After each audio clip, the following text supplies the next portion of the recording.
पिछले दिनों सांसद जसकौर मीणा द्वारा क्षेत्र के 3 में से 2 मंत्रियों के दलाली करने वाले बयान पर बवाल मचा हुआ है। मंत्री मुरारी लाल मीणा के बाद अब मंत्री ममता भूपेश ने सांसद को आड़े हाथों लिया है। दरअसल सांसद जसकौर ने बयान में कहा था कि मेरे संसदीय क्षेत्र में 3 मंत्री हैं, तीनों में से एक का ही काम दिख रहा है, बाकी 2 तो दलाली कर रहे हैं। इस पर महिला एवं बाल विकास मंत्री ममता भूपेश ने भी सांसद को खुली चुनौती दी है। मंत्री भूपेश ने कहा कि सांसद एक गरिमा के पद पर हैं और वरिष्ठ भी हैं, उनको अपनी मर्यादा में रहकर बयान देना चाहिए। उनके दिए गए बयान की मैं घोर निंदा करती हूँ। यह उनकी ओछी मानसिकता है जो ऐसे शब्दों का इस्तेमाल कर रही हैं। मुझे आश्चर्य भी हो रहा है कि सांसद का अपना एक दायित्व होता है। मैं सांसद से पूछना चाहती हूं कि उन्होंने अपने कार्यकाल में दौसा संसदीय क्षेत्र या सिकराय क्षेत्र में क्या काम कराया। वे कोई भी 5 काम गिना दें। मंत्री ममता भूपेश ने कहा कि सांसद ने अपने क्षेत्र में सीधे केंद्र से कोई योजना लाई हो तो बताएं। ईआरसीपी के लिए भी उन्होंने एक भी बार संसद में नहीं बोला। उन्होंने महंगाई बेरोजगारी का मुद्दा क्यों नहीं उठाया।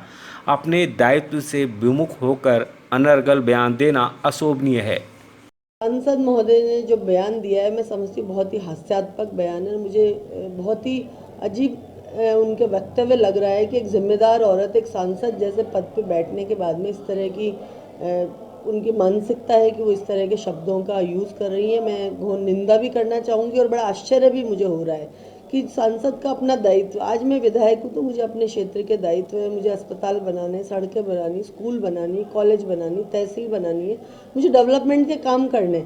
और सांसद ने पिछले 4 वर्षों के अंदर क्या किया, मैं उनसे प्रश्न पूछना चाहती हूँ कि दौसा संसदीय क्षेत्र के अंदर, खासतौर से मेरी विधानसभा के अंदर अगर मैं कहूँ तो वो अगर ये कहेंगी कि हमने पीएमजीएसवाई की सड़कें बनाई तो वो तो दोनों सरकारों के आधे आधे पैसे, लेकिन स्कूल अगर हम कर रहे हैं, अगर अस्पताल हम बना रहे हैं, अगर तहसील हम खोल रहे हैं, अगर हम कॉलेज खोल रहे हैं तो 100% अंशदान उनका राज्य सरकार का है। तो वो ऐसी कौन सी 5 योजनाएं हमारे विधानसभा क्षेत्र में लेकर आई हैं जिसका 100% अंशदान केंद्र सरकार का हो।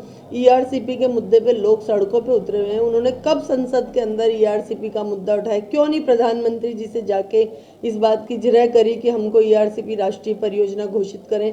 क्यों नहीं उन्होंने महंगाई के मुद्दे पे एक विद्वान महिला है, वो पढ़ी लिखी महिला है, उन्होंने संसद के अंदर क्यों नहीं मुद्दे उठाए कि देश के अंदर युवाओं के ऊपर बेरोजगारी कितनी चरम सीमा पे चल रही है, महंगाई कितनी चरम सीमा पे चल रही है। जो उनको एक जनप्रतिनिधि होने के नाते जो मुद्दे उठाने चाहिए थे, जो कार्य करने चाहिए थे, उनसे वो दिग्भ्रमित होके, उनसे वो अपने दायित्व से मुख मोड़ के और इस तरह के अनर्गल बयानबाजी, टीका टिप्पणी करना, मैं समझती हूँ ये शोभनीय विषय नहीं है।